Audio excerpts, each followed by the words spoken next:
Semester 6 के exam को देखते हुए आप लोग के बीच में एक फिर से हम लेके आए मैकेनिक्स का ही दूसरा पार्ट, जो बताए थे कि स्टैटिक्स के में पढ़ना है, इसमें डायनेमिक्स में पढ़ना है।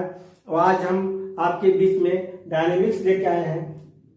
और देखिए इसमें किस तरह से शॉर्ट टाइप ऑब्जेक्टिव पूछता है। तो ऑब्जेक्टिव क्वेश्चन का दो टाइप्स हम एग्जांपल लिए हैं। जैसे बोलता है कि the frequency of simple harmonic motion कितना होगा इसका, तो इसका मीनिंग था कि फ्रीक्वेंसी का जो फॉर्म होता है और अदर फॉर्म भी होता है, इसलिए इस टाइप का ऑब्जेक्टिव क्वेश्चन जो आते हैं तो डिफरेंट फॉर्म में आते हैं। तो आज हम आप लोग को डिफरेंट फॉर्म बताएंगे। इसे इसका और भी डिफरेंट फॉर्म क्या हो सकता है। इसे इसका जैसे इसका आंसर कितना होगा 1/2 हो गया। तो जब normal expression is given by, तो नॉर्मल एक्सप्रेशन का भी 2 मोर फॉर्म होता है, 2 या 2 से अधिक फॉर्म हो सकता है। जैसे इसका जो फॉर्म है यह दिया हुआ है क्वेश्चन नंबर 1 जो आंसर है। तो अदर फॉर्म में अलग अलग ऑब्जेक्टिव क्वेश्चन सेट करते हैं और कौन सा फॉर्म आ जाएगा एग्जाम में कहना मुश्किल है। इसीलिए हम 4 ऑप्शन न दे करके केवल आंसर आपको ड्राइव करेंगे, कितना तरह से आंसर आप लिख आ सकता है एग्जाम में, एक ही फॉर्मूला को है ना ड्राइव करके। देखिए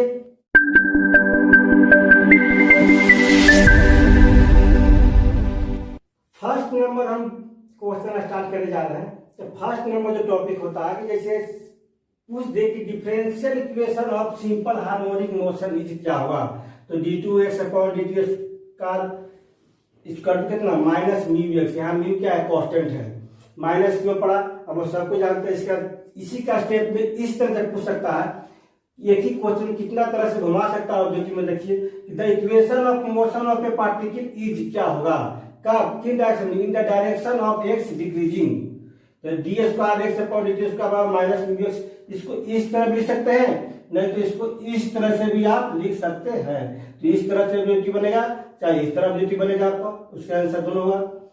तो फिर इसी में आ सकता है कि the position of A particle at any time t, तो क्या होगा, तो x बराबर a cos √μt, इसको हम लोग solution of simple harmonic motion भी बोलते हैं। अगर ऑब्जेक्टिव में आ जाता है कि the simple solution of simple harmonic motion is, और 4 ऑप्शन है, इसमें एक ऑप्शन ये भी रहेगा, तो ये आपका सही होगा। यानी बात यह है कि म्यू क्या है कांस्टेंट है, कांस्टेंट चेंज कर सकता है अपना, और ये क्या है एम्पलीट्यूड, और इसी solution of simple harmonic motion. इस तरह से बहुत सारा ऑब्जेक्टिव बन सकता है इसके माध्यम से। और इसी में हम लोग मैक्सिमम और मिनिमम पढ़ेंगे। देखिए आगे, तो इसी का तीसरा पॉइंट देख लीजिए कि द मैक्सिमम वेलोसिटी, तो कितना होगा √μ, द मैक्सिमम एक्सीलरेशन तो μ। इस तरह की ऑब्जेक्टिव क्वेश्चन बनाता है सिंपल हार्मोनिक मोशन के अंतर्गत। फिर टाइम पीरियड t बराबर 2π√μ। If n is the frequency of oscillation, then n का वैल्यू कितना हो गया 1/t। जो अभी पढ़े थे कि सिंपल हार्मोनिक मोशन में फ्रीक्वेंसी कितना हो 1/t। अब इसी को इतना ना लिख करके n बराबर का देता है t का मान रखने पर कितना हो जाएगा √μ/2π। ये भी ऑप्शन में डाल सकता है, ये भी ऑप्शन में डाला था आपका। इस तरह से एक ही फ्रीक्वेंसी निकालने के लिए इसके माध्यम से चाहे इसके माध्यम से भी निकाल सकते हैं। यानी कि ऑप्शन ऑब्जेक्टिव का है वह या तो यह दे दे या तो यह दे दे आपका, है ना। डिफरेंट ऑप्शन डाल सकता है आपका आंसर में। तो अगर आप यह पढ़ के गए या नहीं पढ़ के गए तो आप कंफ्यूज कर सकते हैं कि फ्रीक्वेंसी तो यह पढ़े थे या नहीं पढ़े थे। इसलिए हम हर तरह के ऑप्शन आपको बताने की कोशिश कर रहे हैं। जैसे फिर नेक्स्ट करिए रेडियल वेलोसिटी dr/dt और ट्रांसवर्स वेलोसिटी i/dt, और द रेडियल एक्सीलरेशन इतना होता है आपका, और ट्रांसवर्स एक्सीलरेशन, तो ट्रांसवर्स एक्सीलरेशन क्या है, 2 फॉर्म होता है। एक तो इतना होता है, ये भी ऑप्शन रह सकता है, नहीं तो आपका इतना होता है 1/r d/dt, कितना किसके करना r² का। यानी कि इसके बारे में और डीपली नॉलेज चाहते हैं कि सबका डिफाइन कैसे किया कर सकते हैं इसको, तो डिफाइन सबका डिफिनेशन A to Z आपका मिल जाएगा, है ना। ये वीडियो के लास्ट में देखिएगा एक लिंक दिया जाएगा, उसमें पूरा डायनेमिक्स का पूरा डिफाइंड आपको मिल जाएगा। रेडियल वेलोसिटी क्या होता है, ट्रांसवर्स वेलोसिटी क्या होता है, इसका एक्सीलरेशन क्या होता है, क्या ट्रांसवर्स होता है, कैसे निकालते हैं, डिफाइंड डिफिनेशन वगैरह पूरा क्लियर मिल जाएगा।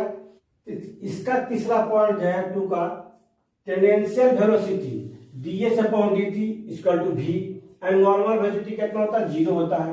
ये भी ऑब्जेक्टिव में डाल सकता है आपका। टेंडेंशियल एक्सेलरेशन जिसको फॉर्म होता है 3 तरह से आपका, v dv अपॉन ds या dv अपॉन dt या d square s upon dt square. तीनों फॉर्म में से कोई फॉर्म में रहेगा आपका आंसर ग्रुप में, इसलिए तीनों फॉर्म बता दिया गया है। और नॉर्मल एक्सेलरेशन, तो नॉर्मल एक्सेलरेशन इस फॉर्म में हो चाहे इस फॉर्म में आपका दिया हुआ हो, इसी को हम आगे बढ़ा दिया है यहाँ पर। डी साई अपॉन dt था तो क्या किया, डी साई अपॉन ds तो ds अपॉन dt, इसके वैल्यू क्या होता है 1 बाई रो, रो का मतलब क्या होता है ds upon d psi, radius of curvature है। तो इतना तो कहने मतलब कि हम आप याद करते गए कि नॉर्मल एक्सेलरेशन इतना होता है ना, और ऑप्शन में है ही नहीं, ऑप्शन में क्या है आपको दिया हुआ है तो कंफ्यूज कर जाएगा, इसलिए दोनों ऑप्शन बताया गया आपको। Differential equation of the central orbit is pedal form के रूप में है, तो p बराबर है एच स्क्वायर बटे P cube D P upon D R. Thus P R equation of the path इसको बोलते हैं, ये भी आता है शॉर्ट टाइप ऑब्जेक्टिव में। 4 नंबर पॉइंट देखिए, कहता है कि if A particle moves a path so that its acceleration is always directed to a fixed point and equal to कितना बोला है म्यू बटे डिस्टेंस स्क्वायर, देन तब इसका 3 कंडीशन होता है। ये ऑब्जेक्टिव में हमेशा आता है कोई ना कोई एक कंडीशन। अगर बोला कि 4 एलिप्टिक के साथ क्या होगा ऑर्बिट के साथ, तो होता है वी स्क्वायर बराबर mu bracket 2 by R minus 1 by A होता है।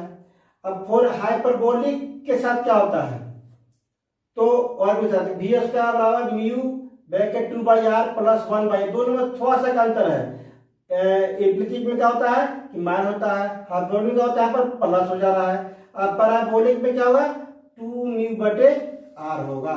इस तरह से क्वेश्चन तो आपका यही रहेगा, लेकिन ऑप्शन जो है अलग रहता है, इसके लिए अलग होता है, हाइपरबोलिक के लिए अलग होता है, पैराबोलिक के लिए अलग होता है ना, सबका अलग बता दिए हम।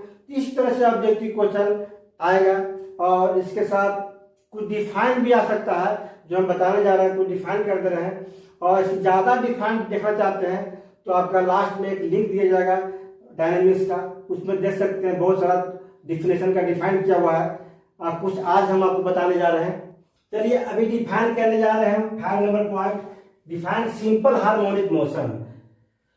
तो पहले भी आप लोग पढ़ चुके सिंपल हार्मोनिक मोशन। इसमें जो सिंपल हार्मोनिक मोशन के अंतर्गत केवल सिंपल हार्मोनिक मोशन ही डिफाइन नहीं हो सकता है, इसके अंदर इसका जो टाइम पीरियड होता है, फ्रिक्वेंसी होता है, सब उस पर आपका क्वेश्चन आ सकता है। तो अलग अलग डिफाइन जो है हम आगे बता चुके हैं आप लोग को डायनेमिक्स टॉपिक पर।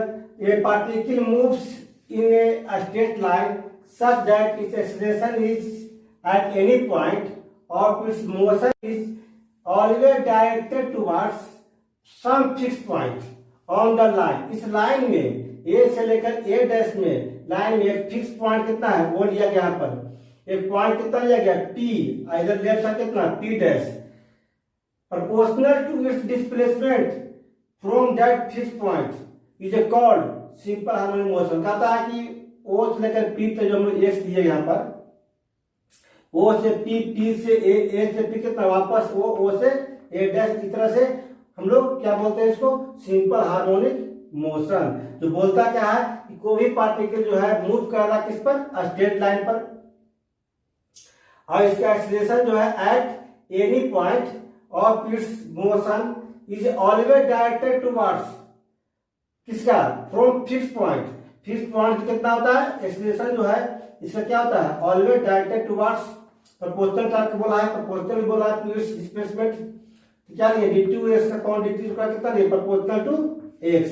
यही आपका बोला है सिंपल हार्मोनिक मोशन। इसका इक्वेशन बता चुके हैं, इसका सॉल्यूशन बता चुके हैं आपको हम, इसके अंतर्गत जितना था बता चुके हैं। 6 नंबर पॉइंट जो है हम आपको डिफाइन करने जा रहे हैं हुक्स लॉ के बारे में।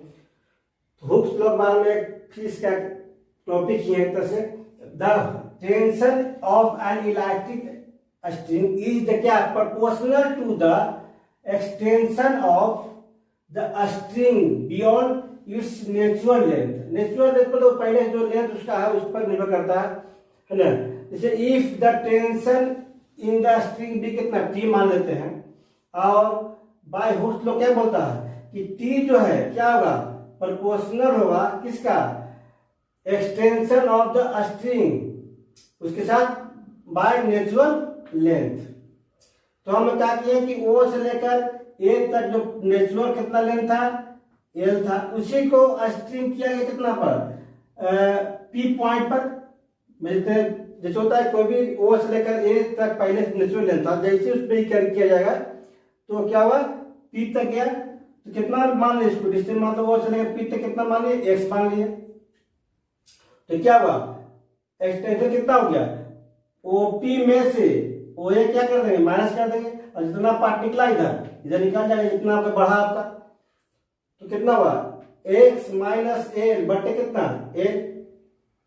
जैसे कोई भी मतलब पहले से ओरिजिनल इतना था, इसी को क्या किया गया कि बढ़ाया गया इधर, जैसी बढ़ाया तो क्या हुआ, पहले यहाँ पर था आपका हो गया, यहाँ पॉइंट पी पर पहुंच गया। तो वही कारण से क्या होता है कि उसका बोलते हैं हम लोग कि पूरा में से क्या करेंगे, पहले नेचुरल लेंथ क्या करेंगे, माइनस कर देंगे, उससे क्या हो जाएगा, जो आपका बढ़ा आगे वो लेकर पी तक निकल जाएगा आपका।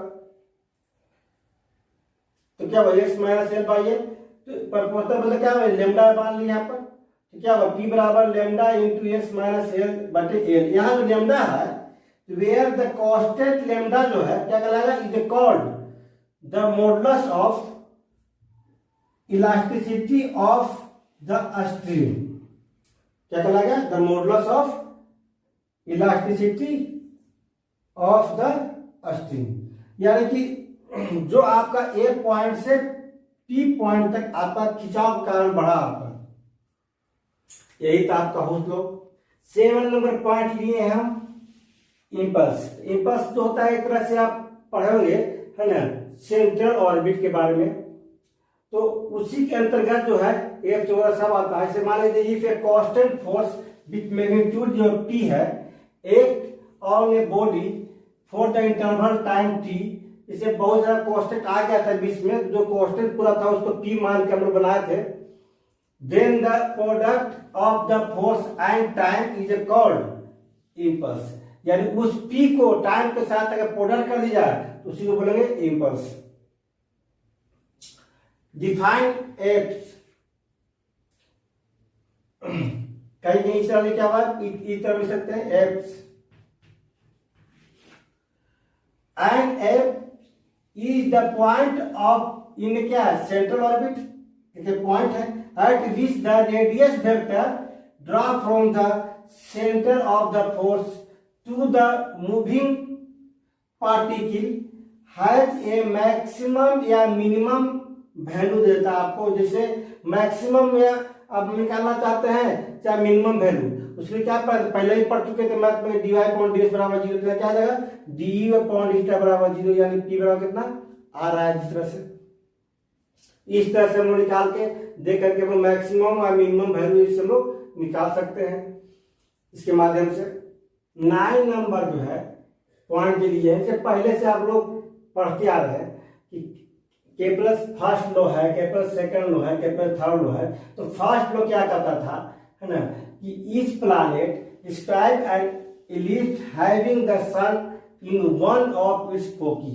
यानी कि एलिप्स अगर ड्रा करते हैं हम लोग, जैसे ए मानते ए डैश, एक बी है बी डैश, सेंटर आपका हो गया। यहां पर फोकी जो बना आपका एस, एस बना एक एस डैश, चाहे एक एस मानिए एफ डैश दो मानिए आप।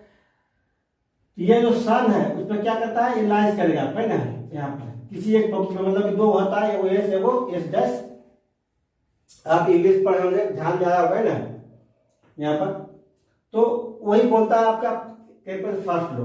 सेकंड लॉ जो बोलता है the radius vector draw from the centre of the son of the planet shift over the over कितना इक्वल, ओवर इक्वल कितना एरिया कितना इन इक्वल टाइम, यानी कि सेम टू सेम बोला है ना, यही चीज को तो बोलता है कि यदि सन के साथ है ना कोई भी मतलब पॉइंट यहाँ ड्रा करते हैं 2 आपका यहाँ पर करते हैं, इसके साथ करते हैं सेम टाइम में, क्या हुआ सब सेम टाइम में आपका रेडियस वेक्टर में ड्रा करते हैं, आपका सेम टाइम होता है सन के साथ। तो इस तरह से हम लोग बहुत बार पढ़ चुके हैं आप लोग, है ना। केप्लर थर्ड लॉ कहता है कि the square of the periodic time of the various planet, बहुत सारे T1 है T2 है, बहुत सारे मान चुके हैं, are proportional to the cubes of the semi major axis of their orbit. मान लीजिए सेमी मेजर एक्सिस माना है टाइम पीरियड कितना T मान लिया है, तो क्या बोलता है कि T का स्क्वायर प्रोपोर्शनल टू कितना A का क्यूब, यही बोलता है थर्ड लॉ। इस तरह से हम लोग केप्लर का तीनों लॉ पढ़े। कोई एक लॉ आ सकता है एग्जाम में, हमारे 2 नंबर लिख लिए तो लिख करके आप ड्राइव कर सकते हैं। 3 नंबर पॉइंट देखिए, define central orbit. Central orbit को डिफाइन करने के लिए बहुत सारा टर्म को हम ले सकते हैं अलग अलग पार्ट में ना, अलग अलग पोजीशन पर अलग अलग पार्ट में अलग अलग तरह से डिफाइन किया जाता है इसका ना। हम ये वो पार्ट लिए हैं, in any central orbit the linear velocity varies inversely as the perpendicular from the centre upon the tangent to the path. जैसे v प्रपोर्शनल इनवर्सली कितना 1/p माना गया टेंजेंट यहाँ पर, जो मानिए आप अलग अलग बनेगा आपका डायरेक्शन, और अलग अलग फॉर्म में है, अलग अलग केस में है। तो हम 2 नंबर ला छोटा सा केस दिखा दिया आपको। और v स्क्वायर कितना होता है h square bracket u square plus du upon whole square, ये भी ऑब्जेक्टिव में पूछ सकता है आपका ये वाला। और इस तरह से पढ़ने के लिए डायनेमिक्स बहुत सारा चीज है, लेकिन उसी में से डायनेमिक्स के से चुन चुन के आपके लिए कुछ इंपॉर्टेंट है ना एग्जाम्पल आपको डिफाइन दिए हैं, ताकि एग्जाम के लिए आपके लिए सुटेबल हो। इसको प्रैक्टिस कीजिए। और इसका 2 पार्ट था, पार्ट ए और पार्ट बी। पार्ट ए में स्टैटिक्स था, पार्ट बी आपको डायनामिक्स, दोनों मिला करके आपके लिए एक महत्वपूर्ण लेक्चर है, जो आप इसको के माध्यम से कुछ गाइडलाइन ले सकते हैं।